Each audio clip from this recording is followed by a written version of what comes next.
स्वागत है आप सभी का अपने चैनल एकलव्य स्टडी पॉइंट पे। और मेरा नाम है सचिन और आज की इस वीडियो में हम सभी क्लास 11th की ज्योग्राफी से जो आपका 14वां चैप्टर है महासागरीय जल संचलन, इसके इंपॉर्टेंट क्वेश्चन आंसर्स करने वाले हैं। तो चलिए वीडियो को स्टार्ट करते हैं। आपको बताना चाहूंगा कि आप इंस्टाग्राम पे मुझे फॉलो कर सकते हैं। मेरा यूजर नेम आप सभी के सामने लिखा हुआ है। अपनी प्रॉब्लम्स को आप मुझे बता सकते हैं मैसेज करके। तो चलिए फिर अब आगे बढ़ते हैं अपने आज के पहले प्रश्न की तरफ। तो पहला प्रश्न है, तरंग एवं धाराओं में अंतर स्पष्ट करें। देखिए जो मैं यहाँ पे प्रश्न लूंगा वो इंपॉर्टेंट है, एग्जाम में पूछे जाते हैं। तो तरंग एवं धाराओं में अंतर स्पष्ट करें, ये हमारा प्रश्न है। तो आइए देखते हैं क्या अंतर है।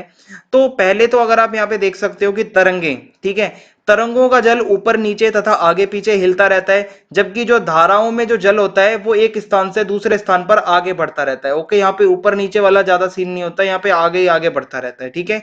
और मतलब लेकिन ये जो तरंगे होती हैं ये अपना स्थान छोड़कर आगे नहीं बढ़ती। तो ये तो इसका पहला डिफरेंस हो जाएगा। दूसरा है, तरंगे केवल जल तल तक सीमित रहती हैं। ओके, तरंगे केवल जल तल तक सीमित रहती हैं और धाराएं जो है वो पर्याप्त गहराई तक प्रभावकारी रहती हैं, यानी कि ये मतलब बहुत ज्यादा गहराई तक इनका प्रभाव होता है।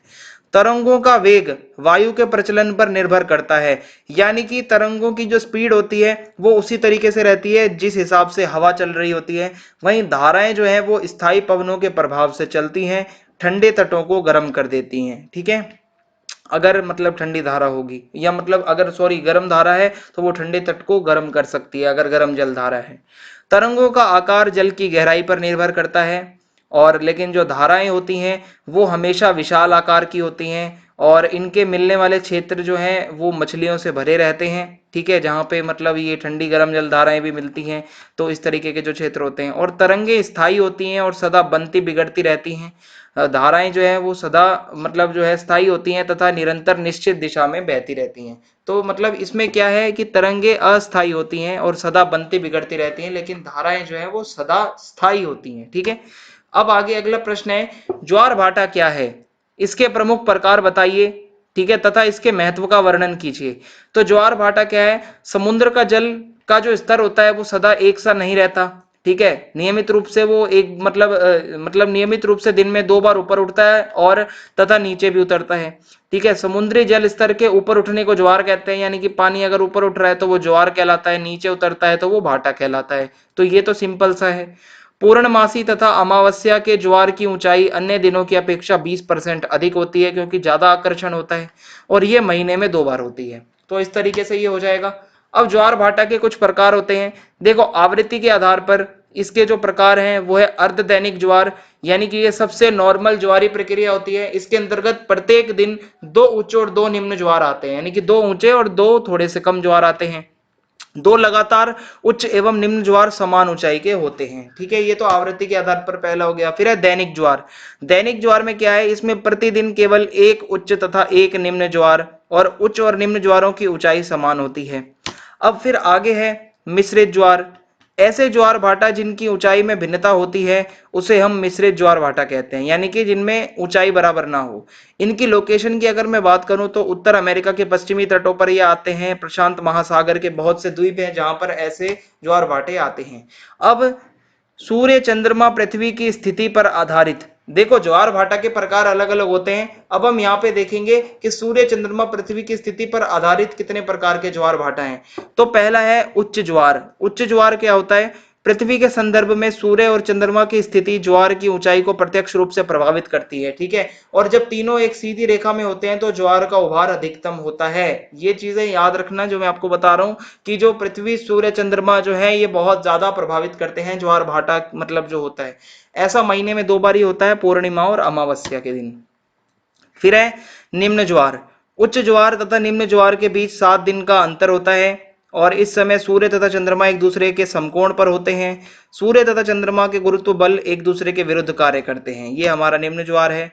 अब ज्वार भाटा का महत्व क्या होता है, ये भी प्रश्न आ सकता है आपके प्रश्न में। अगर आप जोड़ दें कि ज्वार भाटा का महत्व भी बताओ, तो देखो इसके कारण नदमुखों पर समुद्री जहाज आसानी से प्रवेश कर पाते हैं। पानी ऊपर नीचे होता है तो जो जहाज है पानी वाले वो आसानी से जा पाते हैं, जैसे कोलकाता का हुगली पत्तन के वहां पे मतलब जो ये सब होता है हुगली नदी पे।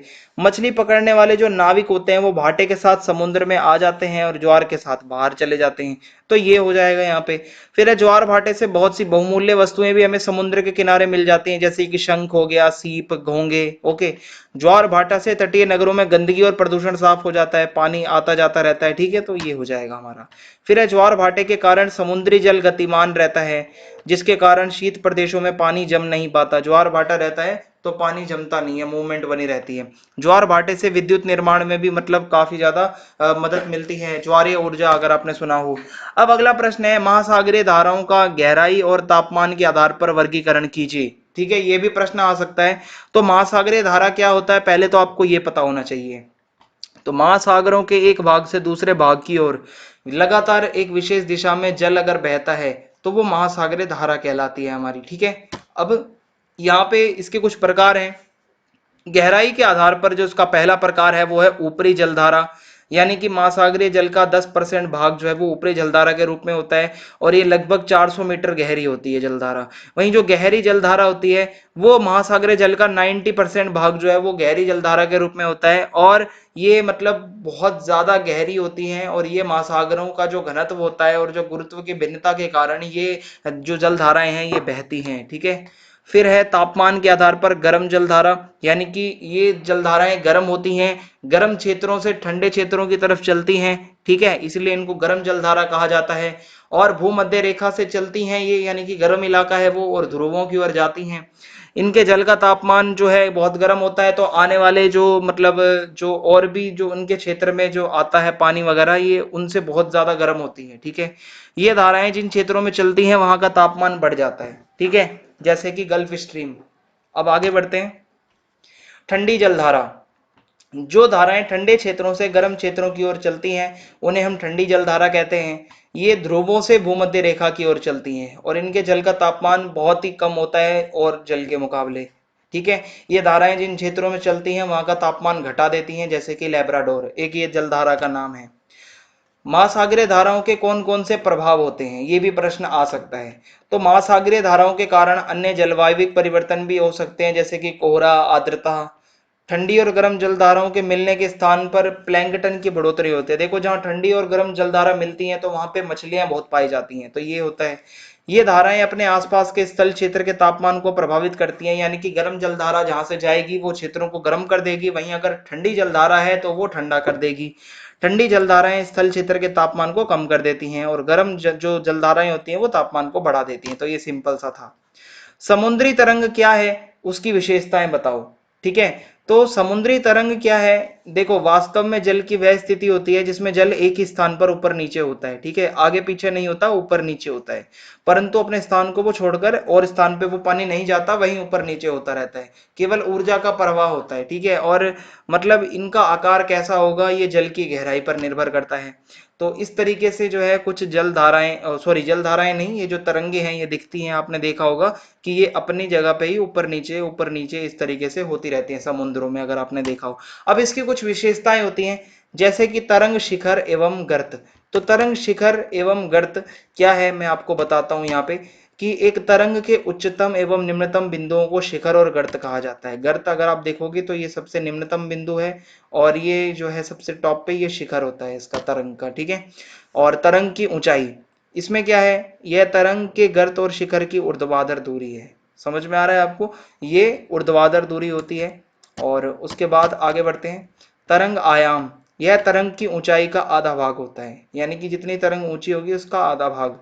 तरंग काल, तरंग काल मतलब यानी कि एक निश्चित बिंदु से गुजरने वाले दो लगातार तरंग शिखरों या गर्तों के बीच का समय अंतराल है, यानी कि ये जो ऊपर नीचे हुआ इनके बीच का जो टाइम होगा वो। फिर उसके बाद है तरंग दैर्ध्य, ये लगातार दो शिखरों या गर्तों के बीच की क्षैतिज दूरी है। ठीक है, ये क्षैतिज दूरी होती है।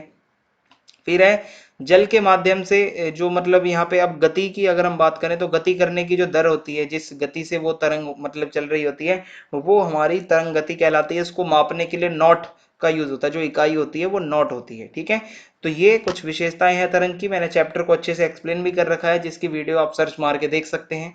इस वीडियो में इतना ही था, कमेंट करके जरूर बताएं वीडियो कैसी लगी, चैनल को सब्सक्राइब करना ना भूलें, ज्यादा से ज्यादा वीडियो को शेयर कर दें। जय हिंद, जय भारत, बहुत बहुत धन्यवाद आप सभी का। और आप सभी को बताना चाहूंगा कि ये नोटिफिकेशन बेल जो है आप इसको जरूर प्रेस कर दें, ताकि आने वाले जो भी वीडियोस की नोटिफिकेशन है वो आपको समय समय पर मिलते रहें, ताकि आप कोई भी वीडियो को मिस ना करें। और जल्दी ही हम अगले चैप्टर्स की भी वीडियो लेके आएंगे। जय हिंद, जय भारत।